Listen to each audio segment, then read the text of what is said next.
voy a hablar del contexto en el cual se produjo el asesinato de Villavicencio, el candidato presidencial ecuatoriano, y empezaría diciendo que el éxito reportado por el gobierno ecuatoriano, por el hecho de que las incautaciones de cocaína habrían subido de 79,5 toneladas métricas en 2019 a 201 toneladas métricas en 2022, no es realmente éxito alguno. ¿Por qué? Porque las incautaciones han subido dramáticamente, pero en un contexto en el que las exportaciones ilegales de cocaína también se han elevado dramáticamente en un lapso de tiempo similar al señalado, más o menos de 2019, 18 a 2022. Es cierto que según Inside Crime, Ecuador es ahora el segundo país que incauta mayor cantidad de cargamentos ilegales de cocaína en América Latina, pero también es cierto que Ecuador pasó de, digamos, exportar a través de sus puertos docenas de toneladas métricas de cocaína a nivel mundial, al resto del mundo, perdón, a exportar, según las propias autoridades ecuatorianas, cerca de 800 toneladas eh, el, el año pasado. En el puerto de Guayaquil, el puerto principal del país,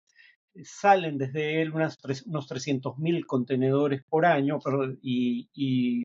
solo se inspecciona 20% de estos contenedores. De ahí que se incauten aproximadamente el 25% del total de los embarques de cocaína. Este está saliendo por puertos del Pacífico ecuatoriano eh, por la sencilla razón de que Ecuador es un país, se ha convertido en un país de tránsito y una ruta alternativa para la cocaína que va de Colombia hacia los Estados Unidos. Por ejemplo, el puerto de Esmeraldas o la provincia ecuatoriana de Esmeraldas, que tiene un puerto internacional, simultáneamente es una provincia colindante con Colombia, tiene frontera con Colombia y tiene frontera con el departamento de Nariño, que además que es contiguo al departamento de Putumayo, dos de los principales departamentos productores de hoja de coca de Colombia. Entonces, digamos, la hoja de coca y la cocaína se produce en gran cantidad muy cerca de la frontera con Ecuador y luego se desplace hacia puertos del Pacífico ecuatoriano para ir fundamentalmente, aunque no exclusivamente, hacia los Estados Unidos. Colombia, habría que recordarlo, produce el 65% de la hoja de coca que se cultiva en el mundo. Y tal vez un factor adicional que ayude a explicar el interés de Ecuador como zona de acopio y tránsito de droga es que es una economía totalmente dolarizada. El dólar es la moneda oficial del Ecuador y eso facilita la labor de lavado de activos o de dinero, ¿no? No hay problema de tipos cambiarios o necesidad de cambiar dinero en dólares por moneda local o viceversa. Ahora, esto hay que insertarlo a su vez dentro de tendencias globales francamente preocupantes, ¿no? Porque no es algo que esté ocurriendo únicamente en Ecuador, aunque la elevación, como vamos a ver, de los niveles de violencia en el Ecuador sí son un fenómeno inusitado en Ecuador, pero también la rapidez del crecimiento en la tasa de homicidios no tiene paralelo probablemente, salvo con Colombia en la década del 80. Y aquí, en cuanto a tendencias globales en el narcotráfico, el punto fundamental es que los cultivos, la producción y la incautación de cocaína alcanzaron récords mundiales en 2021. Claro que cuando decimos récords mundiales, lo que hay que aclarar es que los países productores son solo tres: Colombia, Perú y Bolivia, en ese orden de importancia. Eh, y el crecimiento del narcotráfico, en particular del tráfico de cocaína, en el caso de Sudamérica, está asociado al crecimiento en la violencia. Por ejemplo, un estudio de 2011 encontraba que las bandas que comercializan droga en Centroamérica estaban involucrados en el 25% de todos los homicidios que se cometían en América Latina en años recientes. También se puede ver la incidencia del narcotráfico en el aumento de la tasa de homicidios por la distribución de los homicidios dentro de un mismo país, como es el caso de Ecuador. La tasa de homicidios de Ecuador como conjunto el año pasado, 2022, fue de 25.000 homicidios por cada 100.000 habitantes en el país. Pero la tasa de homicidios de Guayaquil, el principal puerto del país, pero además el principal puerto de salida de la cocaína que va a Estados Unidos desde Ecuador, la tasa de homicidios de Guayaquil, repito, fue de 48% por cada 100.000 habitantes el año pasado. Es decir, básicamente el doble que el promedio nacional. Entonces, no parece haber mayor duda de que el incremento de la violencia delincuencial y en particular de los homicidios está asociada al incremento del narcotráfico. Según Inside Crime, que investiga estos temas en la región, la mayoría de países de América Latina han visto crecer sus tasas de homicidio de 2021. Eh, en el caso ecuatoriano habría que añadir que, dado que Ecuador no es un país que tuviera antecedentes de ser una zona de tránsito tan importante como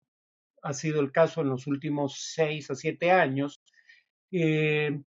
y además no haber tenido estas tasas de homicidios en el pasado vinculadas a un narcotráfico que no tenía estas dimensiones tampoco,